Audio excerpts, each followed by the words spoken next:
Step 1. Put your computer's camera lens level with your eyes, the way mine is now. Never tilt your PC or laptop screen up or down to get into frame. You'll project some very disorienting angles if you do. People will complain your ceiling needs painting. Put a book underneath your screen or reduce the height of your seat to make sure your eyes are level with the lens.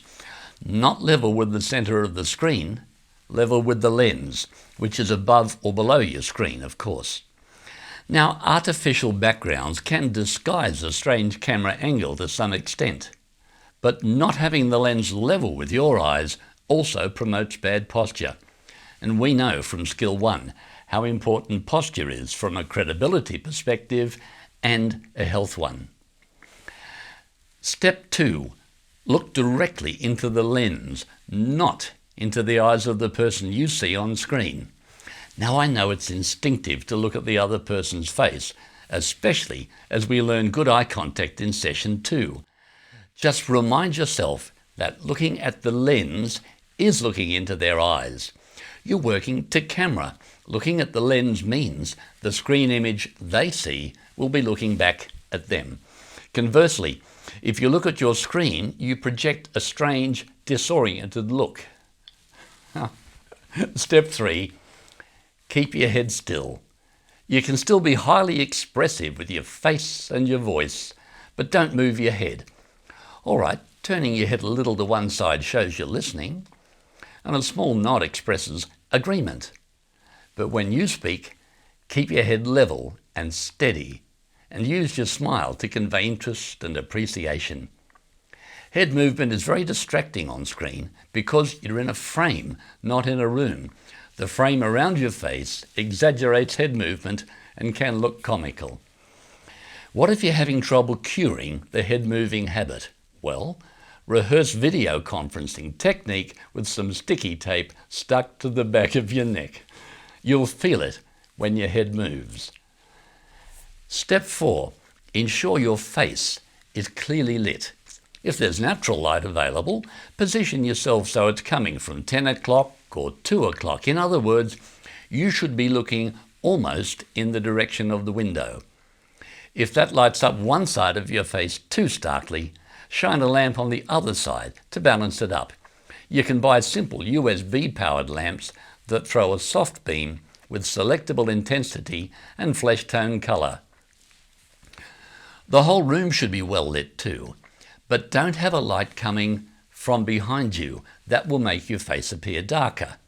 All light, including a light on the background if you need it, should be facing the same way your camera lens is looking, because this is the direction the other person is looking.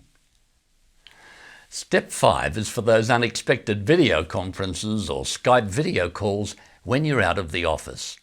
Keep one of those sticky rubber sheets in your briefcase, the kind that restore their stickiness when you wash them.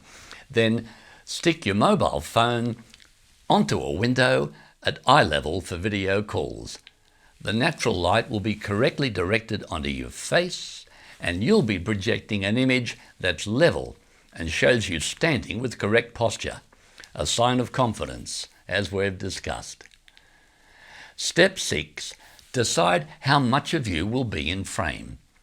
Waist up, as I am now, works for me because it means I can introduce gestures into the image I project.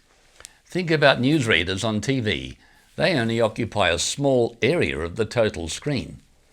Now, if you're working on the screen and sharing screens with the other party, of course you need to be close enough to see the screen detail. If possible, invest in a large screen so the content can be visible from a camera-friendly distance. If that's not an option, if you have to work close up, when you switch to face, don't gesture at all, or your hands will dance in and out of frame. Step 7. Have perfect screen manners. Now, good manners are always an advantage, but small lapses are more noticeable on camera. Never touch your face, no matter how itchy your nose is. If this is something you do unconsciously, practice wearing gloves, the technique we shared in making compelling presentations. And don't make any face noises.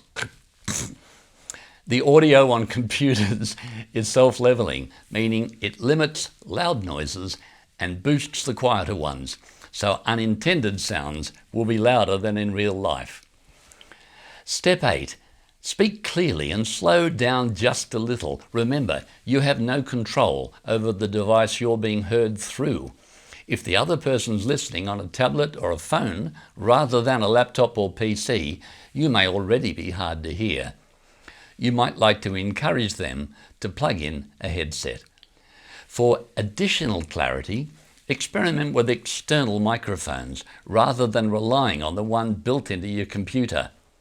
If you're projecting yourself waist up, remember you're further away from the screen, and that can increase background noise and echo. The solution? Bring the microphone closer to you via a headset or lapel mic. Step 9. Be expressive using the voice techniques we explored in session 2, but with even more intonation, meaning variations in pitch. Coming out of a screen, you'll be instinctively compared to TV presenters and newsreaders, and they always have well-modulated voices. Step 10. Set your computer up to video yourself to check that you're within the computer's focal length. Now, computers have fixed focus lenses. You may be out of focus and the room behind you sharp.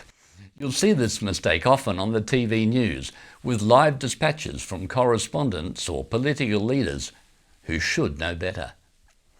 Use that video selfie to check how well you're keeping. Recommendations 1 to 9. Clearly, the world of on-screen business communication is the new normal, and you can use this to your advantage.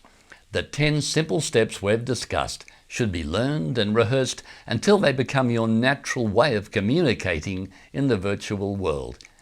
In combination, they will project an image of you that's presentable, watchable, listenable, likable, clear, impressive, and believable. You believe me, don't you? Well, I'm only coming out of the screen.